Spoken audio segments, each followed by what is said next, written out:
Morning guys! Today is our day 2 here in Hello! here in Japan, Tokyo. And morning, kailangan namin mag-take ng breakfast muna. So, tara, samahan nyo kami.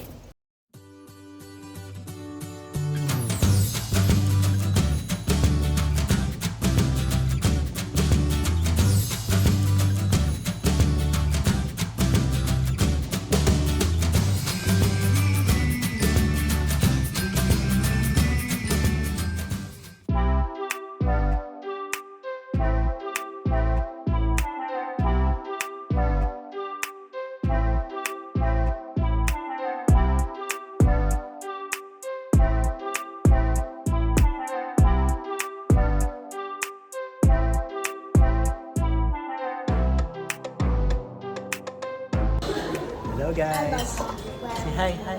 Hi, hello! So, peace.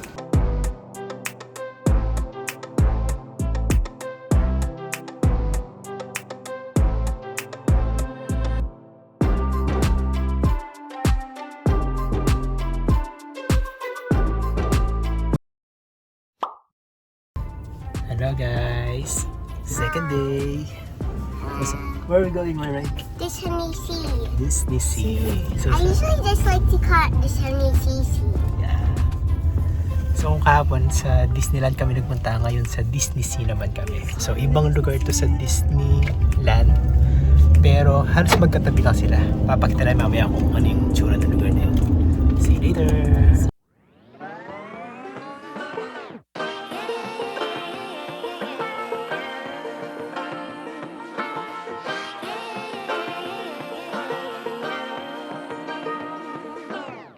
I like to be educated, but I'm so frustrated.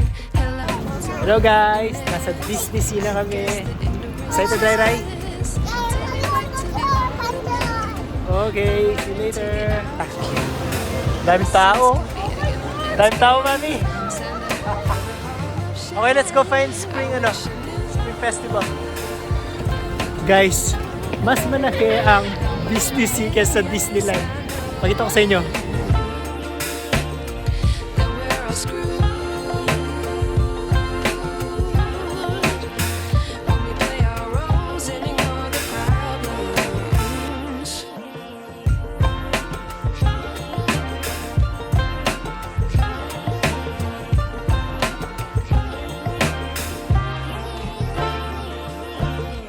I like to be way more patient. Stay up, I feel so outdated. How can we look the other way? Sun is out, but the sky is gray. What would happen if I took a chance? It's always hard at first glance. I don't wanna, but I know I gotta do it. The truth is hard to swallow. I think I'll chew it.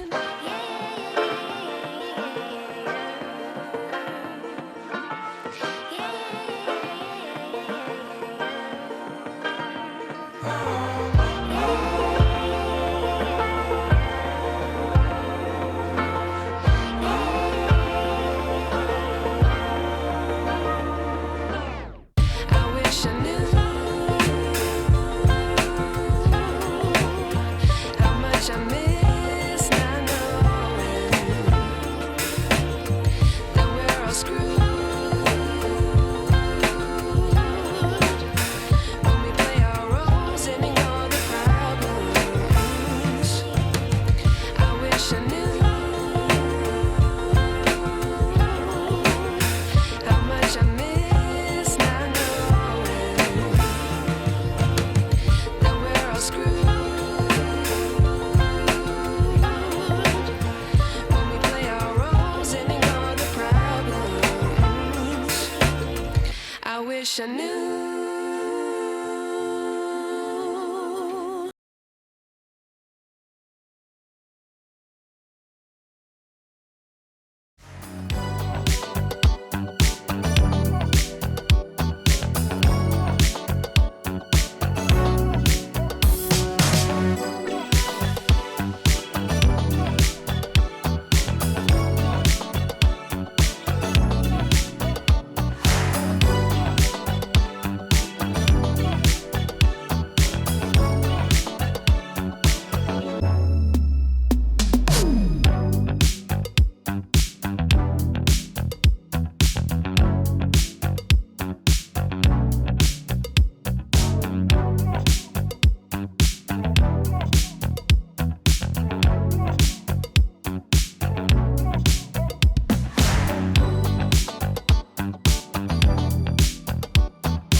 Did you enjoy Rai Rai? Yeah, it was worth It was worth it? It's not worth it. Not worth it.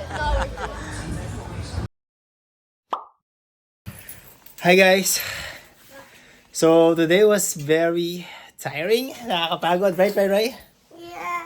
So nagpunta kami sa Disney Sea. Kung makikita nyo sa video, napakalawak ng Disney Sea. Napakalaki niya compared sa Disneyland. Problema, sobrang dami ng tao. Dadalawang rides lang yung nasakyan namin.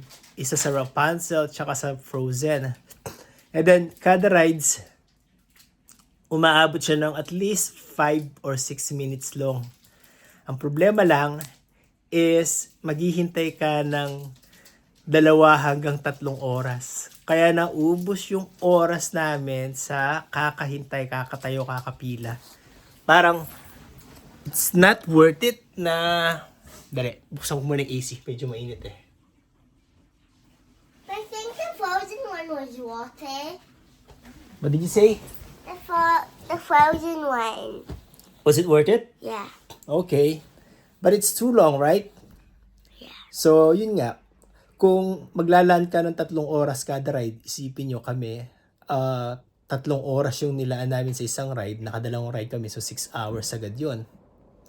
So, ang daming nasayang na oras namin. Pagkatapos ng 2 ride, tinatamad na kaming maglakad, tinatamad na kaming i-explore yung park. Kasi nga, nangawit na kami sa kakatayo ng 3 oras. Grabe. So, yun lang. Kung pagpaplanuhan yun na pupunta kayo sa alin sa 2 Disney parks dito, either Disneyland or Disney Sea, mas maganda is kumuha kayo ng Disney Access sa mga rides na pupuntahan nyo.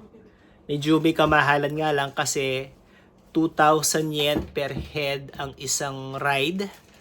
Tapos, tulad kami, 4 kami, so 8,000 yen agad yun. It's And okay. then, Hindi what? ka napipili na sobrang haba at sobrang tagal. Hindi ka napipili na sobrang haba. Yun nga lang magastos. Kasi may time slot lang yung pinili mong time para sumakay ng ride. Kunyari kung 1 o'clock to 1:30 yung time slot mo, yun lang yung time na pupunta ka dun sa ride na pupuntahan mo. And medyo may kamahalan nga, sabi ko. So, kung will kayong gumastos, maganda a day before, kumuha na kayo ng mga Disney Access Pass sa mga rides na gusto nyo. Hindi na kayo pipila, makakasakay kayo agad, and at the same time, ma-explore nyo pa yung buong park.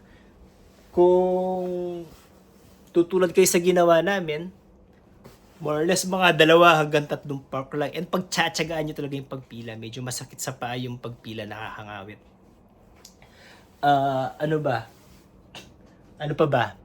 Tapos after that, umuwi muna kami dahil napagod kami.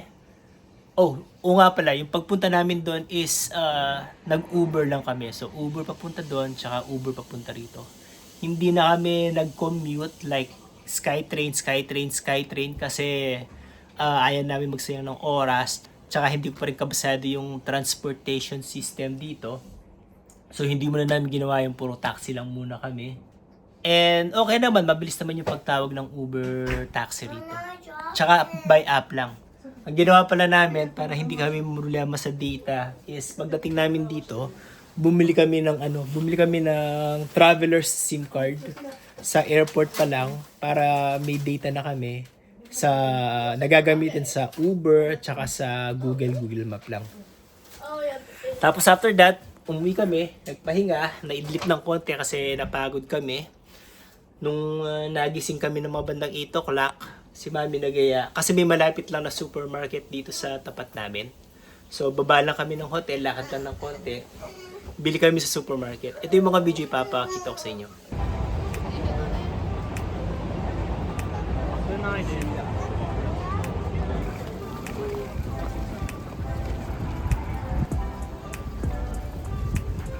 Okay, pretty. Ito bibilin ko. Masarap to eh. May 20% discount siya, 398 na lang siya. Down from 498. O, diba? After 7 p.m., may discount yung mga items dito. Yan lahat sila, discounted ng 20% off. Kaya na lahat to. Tingnan nyo guys, mga sikat yung Canada Dry dito. Ito, ano ko ito, Canada Dry. Walain mo yun. Sikat yung Canada Dry sa Japan. Tapos, since puro Japanese yung mga language sa mga products, syempre nasa Japan tayo, ang ginawa namin is, yung advice ng kaibigan namin, gamitin daw namin yung Google Lens. So, pag binuksan nyo yung Google app sa inyong mga phone, merong parang camera ron. So, pag pinress mo yung camera, automatic Google Lens yun. Tapos, i-click mo yung translate. So, sa kada product na makikita mo, itatapat mo lang yung camera, itatranslate ni Google kung ano yung product na yun. So, ganun yung ginagawa namin para alam namin kung ano yung binibili namin. Eh, ito yung ilan sa mga video kung paano ko ginawa yun. Ginagamit ko to. Pang-convert, pang-translate ng Japanese. Hindi ko maintindihan yung mga nakasulat eh. Google Lens. Google Lens. Pag tinutok mo siya, Japanese yan, di ba?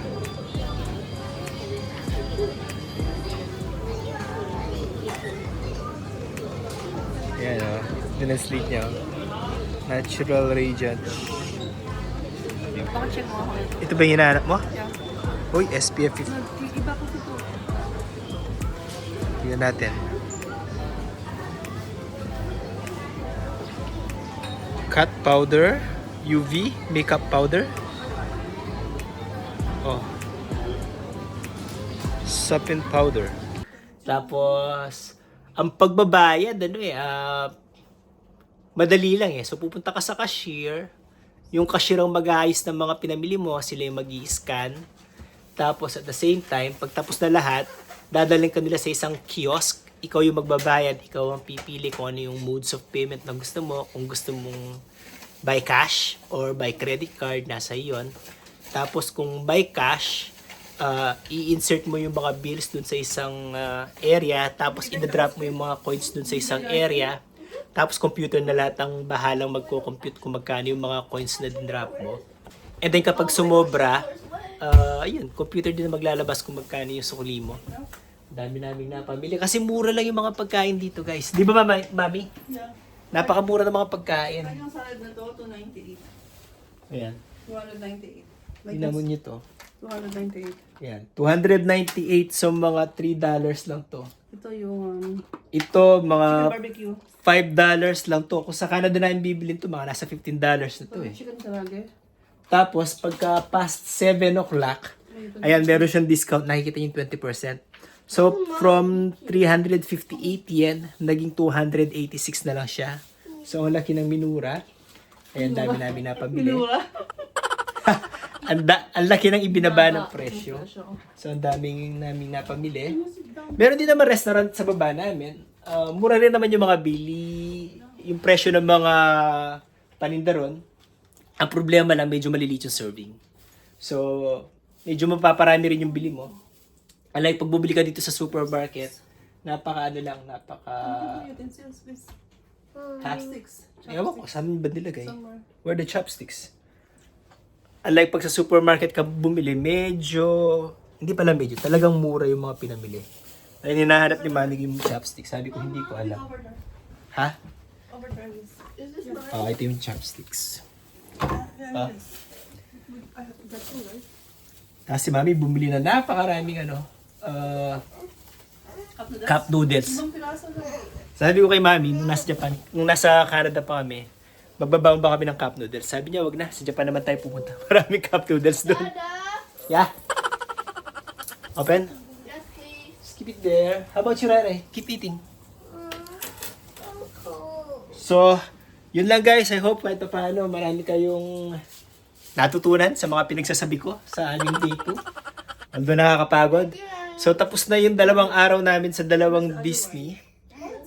Sa Disneyland, kahapon sa Disney Sea today. And, ayun nga pala, kung alin sa 2 Disney mas magandang puntahan, tanongin natin sila. Alin mas nagustuhan nyo? Disneyland or Disney Sea? Disneyland? Yeah, me How about too. you? This, O, nagusto nila yung Disneyland kasi may parade doon at saka may fireworks. Tsaka, Since nagpunta na kami dati sa Disneyland sa California, so kahit pa paano may idea na sila.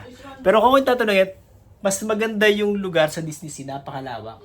Yun nga lang, malawak ang park, it means mas maraming tao, mas mahaba yung pila. Pero, malawak talaga siya, mapapagod ka sa kakalakad. Nakadalawang araw na kami bukas, hindi namin alam kung saan kami pupunta.